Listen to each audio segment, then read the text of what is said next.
बिस्मिल्लाहिर्रहमानिर्रहीम। अस्सलाम वालेकुम डियर स्टूडेंट्स। आज बच्चों हमने आपके चैप्टर नंबर 1 का लास्ट टॉपिक करना है सेल्फ असेसमेंट क्वेश्चंस। इसमें कुछ क्वेश्चंस दिए गए वो हम सॉल्व करेंगे और इन्हीं क्वेश्चंस में से, इन एग्जांपल्स में से ही आपको पेपर में भी कुछ ना कुछ आएगा। इसके 20 एग्जांपल्स से जो हम प्रीवियस वीडियोस में सॉल्व कर चुके हैं उन्हीं से रिलेटेड ये वाले सारे क्वेश्चंस हैं। लाइक आप लोग समझ रहे हैं, इसको आपका ये टेस्ट है, ठीक है।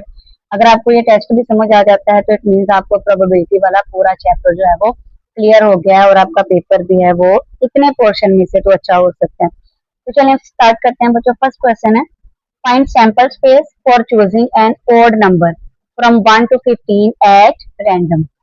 1 से लेकर 15 तक जितने भी ओड नंबर्स आते हैं उनकी सैंपल स्पेस बनाएं। तो ओड नंबर्स कौन से होते हैं बच्चों? वो तमाम नंबर जो 2 के टेबल में नहीं आते वो ओड नंबर्स होते हैं। तो सैंपल स्पेस को किससे डिनोट करते हैं? ओमेगा से। तो ये देखें 1 से लेकर 15 तक जितने भी ओड नंबर्स आते हैं सारे हमने लिख लिए, 1 3 5 7 9 11 13 और 15 यही कहा था उसने। नेक्स्ट क्वेश्चन है, what is difference between mutually exclusive events and collectively exhaustive events? इनका डिफरेंस हमने पीछे पढ़ा था, आपने उधर से इसकी डेफिनेशन मार्क कर लेनी है। म्यूचुअली एक्सक्लूसिव इवेंट्स कौन से होते हैं कि ऐसे इवेंट्स जिनका एक टाइम पे होना पॉसिबल ना हो वो म्यूचुअली एक्सक्लूसिव कहलाएंगे। कलेक्टिवली एग्जॉस्टिव इवेंट्स कौन से होते हैं? ऐसे इवेंट्स कि आप उन तमाम को प्लस करें तो आपकी सैंपल स्पेस कंप्लीट हो जाए, वो कलेक्टिवली एग्जॉस्टिव इवेंट कहलाते हैं। आपने पीछे से इसकी डेफिनेशन कर लेनी है, ठीक है, ये हमने पढ़ी थी पहले। क्वेश्चन नंबर 3 है, the probability that an applicant for pilot school will be admitted is 0.5। यानी स्टूडेंट है वो पायलट स्कूल में एडमिशन के लिए गया है तो वो एडमिट हो जाएगा, उसका एडमिशन हो जाएगा, इस चीज की प्रोबेबिलिटी है 0.5। If 3 applicants are selected at random, 3 लोगों को सिलेक्ट किया गया है तो what is probability that all 3 will be admitted? क्या प्रोबेबिलिटी है कि वो तीनों जो हैं स्कूल में एडमिट हो जाएंगे? क्वेश्चन नंबर 3, एक स्टूडेंट के सिलेक्ट होने की प्रोबेबिलिटी कितनी है? 0.5 है। हमने फाइंड आउट करना है ऑल 3 विल बी एडमिटेड। तो देखें पहले एक सिलेक्ट होगा, उसके बाद दूसरा सिलेक्ट होगा, उसके बाद तीसरा सिलेक्ट होगा। तो ये एक इवेंट के बाद दूसरा, दूसरे इवेंट के बाद तीसरा आ रहा है। तो इनकी हमने इकट्ठे प्रोबेबिलिटी निकालनी है। उस प्रोबेबिलिटी को क्या बोलते हैं? ज्वाइंट प्रोबेबिलिटी बोलते हैं, जो हमने प्रीवियस लेक्चर में पढ़ा भी था। ज्वाइंट प्रोबेबिलिटी में कौन सा फॉर्मूला लगता है बच्चों? इंटरसेक्शन वाला। इंटरसेक्शन वाला फॉर्मूला क्या होता है कि तीनों इवेंट्स की अलग-अलग प्रोबेबिलिटी या मार्जिनल प्रोबेबिलिटी को क्या करने? मल्टीप्लाई करने। मार्जिनल प्रोबेबिलिटी ये होती है सिंगल इवेंट की प्रोबेबिलिटी। अब प्रोबेबिलिटी ऑफ फर्स्ट स्टूडेंट क्या है? 0.5, सेकंड की भी 0.5 और थर्ड की भी कितनी होगी? 0.5 ही होगी। इन दोनों को जब हमने मल्टीप्लाई कर लिया तो हमारे पास आंसर क्या आया है? 0.125 आया है। जी बच्चों, सेकंड पार्ट में हमने फाइंड आउट करना है कि तीनों स्टूडेंट्स में से कोई भी सिलेक्ट नहीं हुआ। अगर सिलेक्ट होने की प्रोबेबिलिटी P ऑफ A है बच्चों तो सिलेक्ट ना होने की प्रोबेबिलिटी क्या होगी? P ऑफ A का कॉम्प्लीमेंट। नॉट के लिए यही था ना, तो हमने तीनों के कॉम्प्लीमेंट की प्रोबेबिलिटी निकालनी। क्योंकि 3 स्टूडेंट्स हैं और रैंडम 1 by 1 सिलेक्ट हो रहे हैं तो हमने तीनों की क्या निकालनी है? ज्वाइंट प्रोबेबिलिटी, यानी इंटरसेक्शन वाला फॉर्मूला लगेगा। फर्स्ट स्टूडेंट के कॉम्प्लीमेंट मल्टीप्लाई सेकंड स्टूडेंट का कॉम्प्लीमेंट मल्टीप्लाई थर्ड स्टूडेंट का कॉम्प्लीमेंट। कॉम्प्लीमेंट का फॉर्मूला लगा लिया, 1 माइनस फर्स्ट की प्रोबेबिलिटी, 1 माइनस सेकंड की प्रोबेबिलिटी, 1 माइनस थर्ड की प्रोबेबिलिटी। अब क्या करेंगे? y माइनस 0.5 किया तो क्या आंसर आएगा? 0.5। यहाँ पर भी 1 माइनस 0.5 किया तो 0.5, इधर भी क्या आंसर आएगा? 0.5। अब 0.5 मल्टीप्लाई 0.5 मल्टीप्लाई 0.5 कर लें तो वी गॉट आंसर 0.125। ठीक है बच्चों। थर्ड पार्ट में बच्चों कह रहा है ओनली 1 विल बी एडमिटेड, सिर्फ एक स्टूडेंट का एडमिशन होगा, बाकी 2 के नहीं होंगे। इनकी प्रोबेबिलिटी निकालें। तो देखिए 3 स्टूडेंट है ना, तो इसके 3 केसेस होंगे। किस तरह हो सकता है कि पहला जो सिलेक्ट हुआ है उसका एडमिशन हो जाए, बाकी दोनों का ना हो, तो ये हमारा पहला इवेंट बन गया। या यूं हो सकता है कि पहले 2 सिलेक्ट ना हो और तीसरा सिलेक्ट हो जाए, ये हमारा दूसरा इवेंट हो गया। यह हो सकता है पहला सिलेक्ट ना हो, दूसरा सिलेक्ट हो जाए और तीसरा सिलेक्ट ना हो, ये हमारा तीसरा इवेंट बन गया। अब हम इन तीनों की पहले सेपरेट सेपरेट प्रोबेबिलिटी निकाल लेंगे बच्चों, उसके बाद तीनों को क्या कर लेंगे? प्लस कर लेंगे। लेकिन तीनों की सेपरेट कैसे निकलेगी? ये तीनों 1 by 1 सिलेक्ट हुए ना, तो इनकी ज्वाइंट प्रोबेबिलिटी आएगी probability of A intersection probability of A complement intersection third का कॉम्प्लीमेंट। तो इन तीनों की प्रोबेबिलिटीज को क्या कर लेंगे? हम मल्टीप्लाई कर लेंगे। अगर सिलेक्ट होने की 0.5 है तो सिलेक्ट ना होने की भी 0.5 ही है। अभी हमने प्रीवियस क्वेश्चन में इसको किया था, तो तीनों के आंसर क्या होंगे, 0.5 ही होंगे। मल्टीप्लाई किया तो 0.125 आया। सेकेंड इवेंट में भी बच्चों जब आप इसकी जब आप इसकी ज्वाइंट प्रोबेबिलिटी निकालेंगे तो क्या आएगा, 0.125। थर्ड इवेंट की भी जब आप ज्वाइंट प्रोबेबिलिटी निकालेंगे तो 0.125 ही आएगा। जब आपने ओनली वन की प्रोबेबिलिटी निकालनी है तो इन तीनों इवेंट्स के आंसर्स को कर लेना है प्लस, हमारे पास आंसर आ जाएगा 0.375। चलते हैं क्वेश्चन नंबर 4 की तरफ। A student estimate the probability of attaining an A in math course at 0.4। एक स्टूडेंट के मैथ के सब्जेक्ट में ए ग्रेड आने की प्रोबेबिलिटी 0.4 है, जबकि बी ग्रेड आने की प्रोबेबिलिटी है 0.3। ये दो प्रोबेबिलिटीज उसने दी हुई हैं। क्या प्रोबेबिलिटी है कि will not receive an A, उसका जो ग्रेड है वो ए नहीं आएगा। तो हमने इसमें क्या करना है बच्चों, सबसे पहले देखें ए ग्रेड की प्रोबेबिलिटी 0.4 जबकि बी ग्रेड की प्रोबेबिलिटी 0.3 है। ए पार्ट में हमने क्या निकालना है कि ए ग्रेड ना आई, तो आपने ए का कॉम्प्लीमेंट निकालना है। कॉम्प्लीमेंट का क्या फॉर्मूला था, 1 माइनस प्रोबेबिलिटी ऑफ ए। तो 1 माइनस प्रोबेबिलिटी ऑफ ए का वैल्यू हमें गिवन है, 1 में से 0.4 माइनस कर लें तो आंसर आ जाएगा 0.6। बी पार्ट में उसने कहा है कि what will be probability will not receive B, क्या प्रोबेबिलिटी है कि उसका बी ग्रेड ना आए। तो बी का नॉट आपने फाइंड आउट करना है, यानी बी का कॉम्प्लीमेंट फाइंड आउट करना है। क्या फॉर्मूला होगा, 1 माइनस प्रोबेबिलिटी ऑफ बी। तो 1 में से बी की जो प्रोबेबिलिटी है 0.3 उसको हम कर लेंगे माइनस, तो क्या आंसर आएगा 1 माइनस 0.3 तो आंसर आ रहा है हमारे पास 0.7। सी पार्ट में कह रहा है will receive neither A nor be, उस बच्चे का जो ग्रेड है वो ना तो ए आएगा और ना ही बी आएगा। जब ऐसा केस होगा ना बच्चों, नॉर वाला या फिर और वाला, ठीक है, इन दोनों वर्ड्स को आपने याद रखना है। नॉर या फिर और के केस में आपने दोनों इवेंट्स की प्रोबेबिलिटी को प्लस करना है। तो प्रोबेबिलिटी ऑफ ए लें 0.4 जबकि प्रोबेबिलिटी ऑफ बी कितनी है 0.3, इनको प्लस कर लें। अब 0.7 है बच्चों इस चीज की प्रोबेबिलिटी कि उसका ए या बी आए, ठीक है, और हमने फाइंड आउट तो करना था ए या बी दोनों ही ना आए। तो इसके लिए नॉट के लिए क्या करेंगे कि जो हमारे फॉर्मूला है कॉम्प्लीमेंट वाला वो यूज कर लेंगे, 1 माइनस प्रोबेबिलिटी ऑफ ए और बी, यानी नॉट के लिए ये करते हैं ना टोटल प्रोबेबिलिटी को माइनस कर लें। तो इन दोनों का नॉट निकालना है, तो आपने 1 में से इन दोनों की जो टोटल प्रोबेबिलिटी उसको माइनस कर लेनी है। तो 1 माइनस इनकी प्रोबेबिलिटी क्या थी 0.7, वो माइनस किया तो 0.3 आंसर आ गया हमारा। क्वेश्चन नंबर 5 देखिए, एक बैग है जिसमें 8 ग्रीन डॉटेड बॉल्स हैं, 10 ग्रीन स्ट्रिप्ड बॉल्स हैं, यानी लाइनें उस पर लगी हुई हैं, स्ट्रिप्स हैं।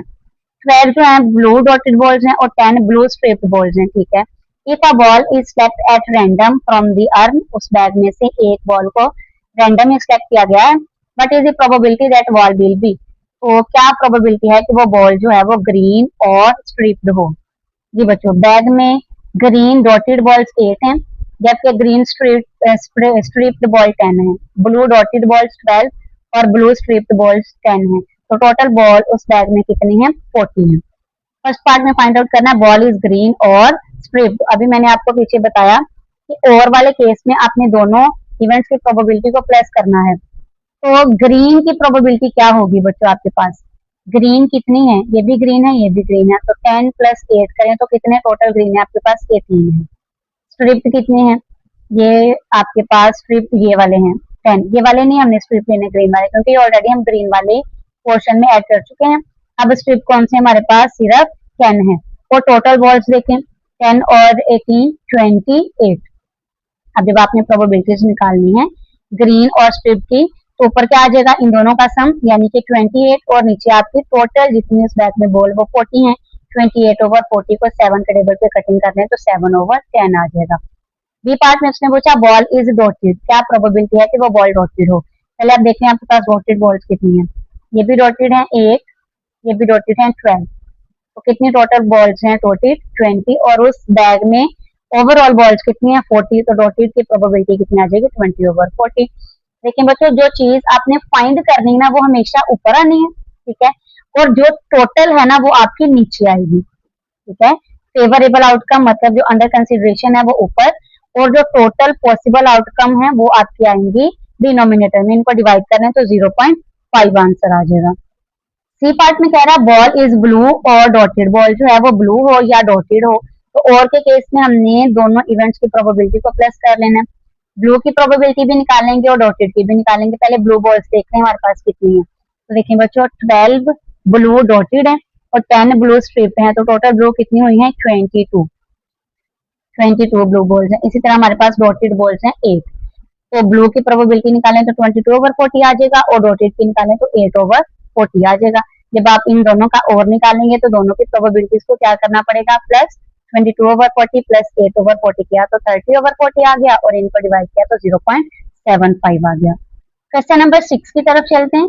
A single die is rolled and each side has an equal chance of occurring. What is probability of rolling for consecutive 6? है कि जो लूडो का दाना ना उसको रोल किया है, उसको फेंका है हमने, ठीक है। तो प्रोबेबिलिटी बताएं कि 4 दफा हमने फेंका है और चारों दफा कॉन्टिन्यूसली हमारे पास 6 आए, ठीक है। तो सबसे पहले हम इसकी सैंपल स्पेस बना लेंगे बच्चों। जो लूडो का दाना होता है उस पर कितने नंबर होते हैं 1 से लेकर 6 तक, तो सैंपल स्पेस के आगे 1 2 3 4 5 6।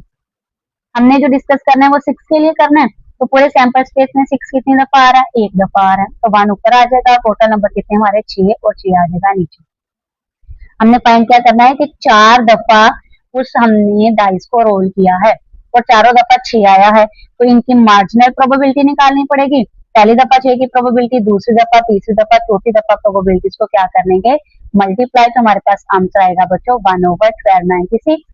इनको डिवाइड करें तो 0.000077 आंसर आ गया हमारे पास। क्वेश्चन नंबर 7 की तरफ चलें। A ball is selected at random from an urn containing 3 red striped ball. एक बैग में से हमने एक बॉल निकाल लिया, उस बैग में क्या पड़ा हुआ है जी, 3 रेड स्ट्रिप्ड बॉल्स हैं, 8 सॉलिड बॉल्स हैं, 6 येलो स्ट्रिप्ड हैं, जबकि 4 सॉलिड येलो हैं और 4 ही ब्लू स्ट्रिप्ड हैं। ये डाटा सारा मैंने नोटबुक पे लिख लिया, वहां से भी आपको समझा लेती हूँ।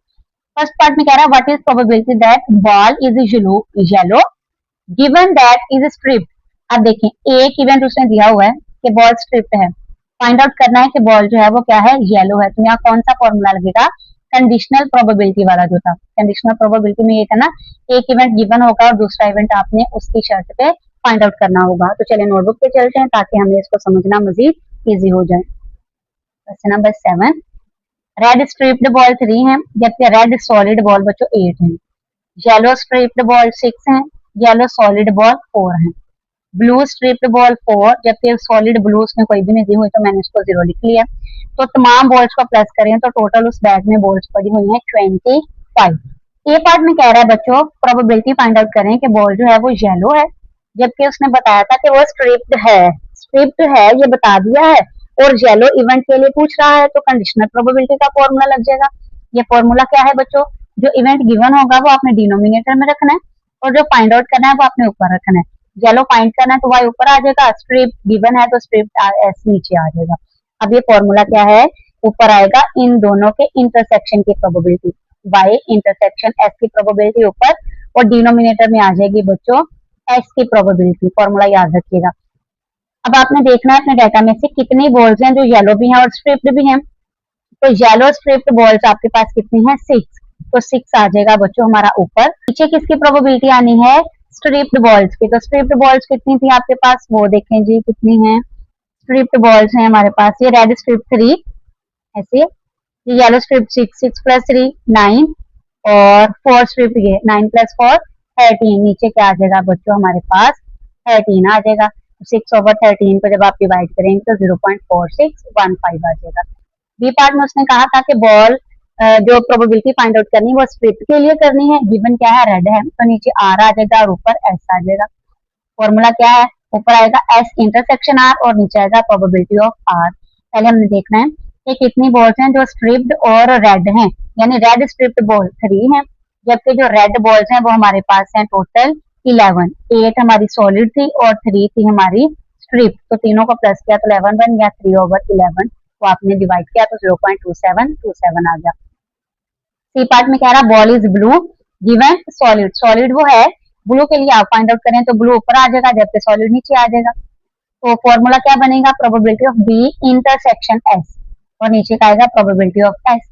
ऊपर क्या आएगा, ब्लू सॉलिड बॉल्स। तो ब्लू सॉलिड बॉल्स कितनी थी हमारे पास, कोई भी नहीं थी, इनकी प्रोबेबिलिटी 0 हो जाएगी।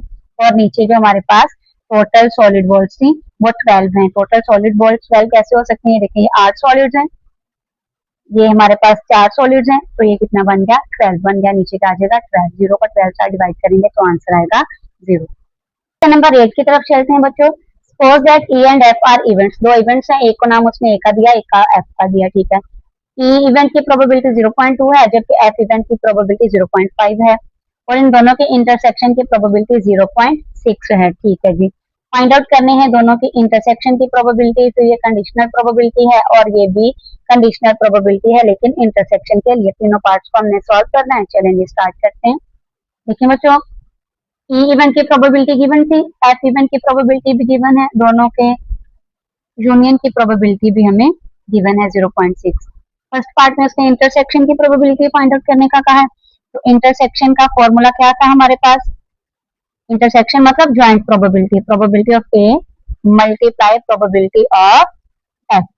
तो ई इवेंट की प्रोबेबिलिटी कितनी है? 0.2 है। एफ इवेंट की प्रोबेबिलिटी कितनी है? 0.5 है। इनको मल्टीप्लाई कर लेंगे, 0.2 मल्टीप्लाई 0.5, तो we got answer 0.1। B part में उसने कहा प्रोबेबिलिटी ई ओवर एफ, तो ये कंडीशनल प्रोबेबिलिटी वाला फॉर्मूला लगेगा इस पे, वो क्या है? इज इक्वल, अभी जो हमने प्रीवियस क्वेश्चन में किया, ऊपर आएगी इन दोनों के इंटरसेक्शन की प्रोबेबिलिटी ई इंटरसेक्शन एफ, और नीचे क्या आएगा? Probability of F. अब इन दोनों इवेंट्स के इंटरसेक्शन की प्रोबेबिलिटी ए पार्ट में हमने निकाली थी 0.1, और ओवर में एफ की प्रोबेबिलिटी 0.5। 0.1 को डिवाइड कर लें 0.5 के साथ, तो आंसर आता है 0.2। ठीक है बच्चों, यहाँ देखें प्रोबेबिलिटी एफ ओवर ई का हमने कॉम्प्लीमेंट निकालना है, तो कॉम्प्लीमेंट का फॉर्मूला क्या होगा? 1 minus probability of F over. तो पहले हम इतना पोर्शन निकाल लेते हैं, probability of F over, conditional probability है, क्या फॉर्मूला होगा? Probability of F intersection E divided by probability of E. इन दोनों में इंटरसेक्शन की प्रोबेबिलिटी कितनी है? 0.1 जो कि फर्स्ट पार्ट में किया, डिवाइडेड बाय ई इवेंट की प्रोबेबिलिटी कितनी है? 0.2 जो कि हमें गिवन है, तो 0.1 डिवाइडेड बाय 0.2 करें तो आंसर आ रहा है 0.5। अब हम इसकी वैल्यू को यहाँ पुट कर लेंगे, तो हमारे पास कॉम्प्लीमेंट आ जाएगा, probability of F over E का complement is equal 1 minus probability F over E की, तो एफ ओवर ई का आंसर हमने क्या निकाला? 0.5 निकाला है, तो 1 माइनस 0.5 कर लें तो आंसर आ रहा है 0.5। सिंपल सा था, होप सो आपको समझ आ गई होगी। इसके बाद क्वेश्चन नंबर 9 है बच्चों हमारे पास, इसके स्टेटमेंट समझ लेते हैं पहले। What is probability of drawing 3 cards without replacement from deck of cards and getting 3 kings? आपने ताश के पत्तों में से 3 कार्ड निकालने, उनको रिप्लेस नहीं करना, मतलब जब पहला निकालेगा फिर उसको बीच में वापस नहीं डालना, उसको फेंक देना, फिर दूसरा निकालना है उसको फेंक देना, फिर तीसरा निकालना है उसको भी फेंक देना। चेक क्या करना है कि क्या वो तीनों किंग आते हैं, मतलब क्या प्रोबेबिलिटी है कि वो तीनों कार्ड जो है वो किंग आए। तो बच्चों आपने पहले तो याद रखना है कि जो टोटल ताश के पत्ते होते हैं वो कितने होते हैं? 52, जबकि इनमें जो किंग वाले पत्ते होते हैं वो टोटल होते हैं 4। तो जब हमने पहला पत्ता निकालना है तो प्रोबेबिलिटी ऑफ K1 उसको लिख लेते हैं, तो टोटल कितने हैं आपके पास? किंग 44 हैं और पत्ते ताश के कितने हैं? 52 हैं, तो पहले पत्ते की तो ये वाली प्रोबेबिलिटी आ जाएगी। अब ये वाला कार्ड हमने फेंक दिया, तो ये आपके पास अब किंग कितने रह गए? 3, और टोटल भी एक कम हो जाएगा 51। जब आप दूसरा निकालेंगे कार्ड, उसकी प्रोबेबिलिटी क्या हो जाएगी? 3/51। अब आप इसको भी फेंक देंगे तो आपके पास किंग कितने बच जाएंगे? 2, टोटल में से भी एक कम हो जाएगा, वो बचेंगे 50। तो जब आप तीसरे की प्रोबेबिलिटी निकालेंगे तो वो कितनी आएगी? 2/50 आएगी। अब चूंकि ये एक के बाद दूसरा, दूसरे के बाद तीसरा हो रहा है, यानी इनकी हमने ज्वाइंट प्रोबेबिलिटी निकालनी है। ज्वाइंट प्रोबेबिलिटी में कौन सा फॉर्मूला लगता है बच्चों? इंटरसेक्शन वाला। ये किसके इक्वल होता है? Probability of first event multiply probability of second event multiply probability of third event. First event की प्रोबेबिलिटी आई थी 4/52, सेकेंड इवेंट की प्रोबेबिलिटी आई है 3/51, थर्ड इवेंट की प्रोबेबिलिटी आई है 2/50। अब इसको हम सॉल्व कर लेंगे, ऊपर 4, 3 और 2 को मल्टीप्लाई करें तो क्या आएगा? 24 आएगा। डिनोमिनेटर में 52 मल्टीप्लाई 50 मल्टीप्लाई 50 1 जब किया तो आंसर आ रहा है 132,600। इसको बच्चों डिवाइड कर लें तो हमारे पास रिक्वायर्ड आंसर आ जाएगा 0.0001,809। इतना ही काफी है, वैसे काफी लेंथी आ रहा है लेकिन इतना लेंथी आंसर लिखने की जरूरत नहीं। अब चलते हैं बच्चों इस असेसमेंट पेपर का लास्ट क्वेश्चन की तरफ। Question number 10। एक बैग है जिसमें बच्चों रेड 18 बॉल्स हैं, ठीक है, और 14 है रेड स्ट्रिप्ड बॉल, ठीक है जी। येलो 16 बॉल्स हैं जबकि येलो स्ट्रिप्ड बॉल्स 12 हैं, ठीक हो गया। फाइंड आउट क्या करना है, गिवन क्या है बच्चों कि जो बॉल सेलेक्ट की गई है वो स्ट्रिप्ड है, तो हमने प्रोबेबिलिटी किसकी निकालनी है कि वो बॉल येलो है। इसमें भी देखें एक इवेंट गिवन है, दूसरा इवेंट निकालना है, तो कौन सा फॉर्मूला लगेगा, कंडीशनल प्रोबेबिलिटी वाला फॉर्मूला लगेगा। जी बच्चों, रेड बॉल्स 18 जबकि रेड स्ट्रिप बॉल्स 14 और येलो बॉल 16 और येलो स्ट्रिप बॉल कितनी है, 12 है। सबसे पहला काम हमने क्या करना है, टोटल बॉल्स निकालनी है, और टोटल कितनी आ जाएंगी 18 plus 14 plus 16 plus 12, total balls 16।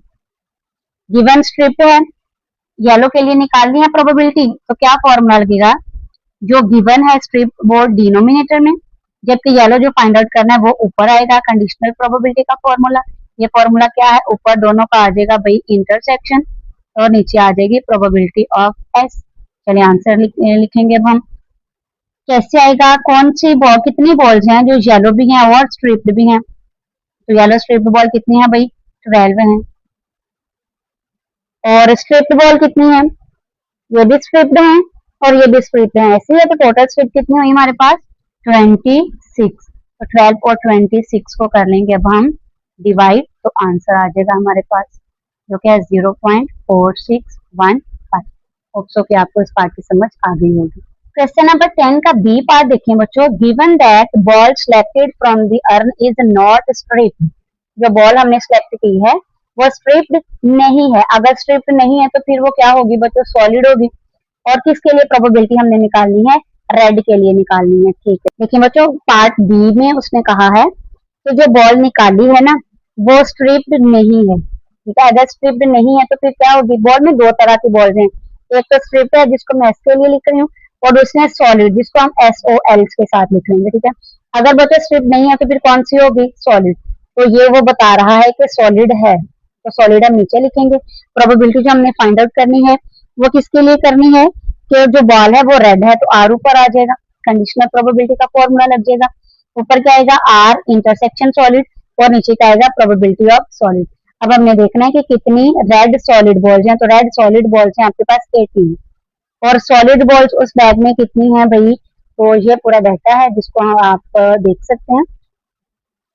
ये है रेड बॉल्स, यानी ये स्ट्रिप नहीं है तो ये सॉलिड है, 18 ये हो गई, ये स्ट्रिप है, ये सॉलिड है, तो 18 और 16 को प्लस कर लें, 18 प्लस 16 34, डिनोमिनेटर में क्या आ जाएगा हमारे पास 34 आ जाएगा। 18 डिवाइडेड बाय 34 किया तो आंसर आ रहा है 0.5294। होप सो बच्चों आपको ये समझ में आ गया होगा। आपका ये जो सेल्फ असेसमेंट पेपर था ये भी कंप्लीट हो चुका है। तो यहाँ आज हमारा चैप्टर नंबर 1 जो है वो पूरा हो गया है। अगर आपका प्रीवियस लेक्चर्स चाहिए तो प्लेलिस्ट में पड़े हुए हैं, आप लोग वो देख सकते हैं। अगर आपको ये वीडियो अच्छी लगी है तो लाइक करके अपने दोस्तों के साथ शेयर जरूर करिएगा बच्चों, और नेक्स्ट चैप्टर्स की वीडियोस अपने पास पाने के लिए चैनल को सब्सक्राइब करना ना भूलिएगा। अल्लाह हाफिज़ स्टूडेंट्स।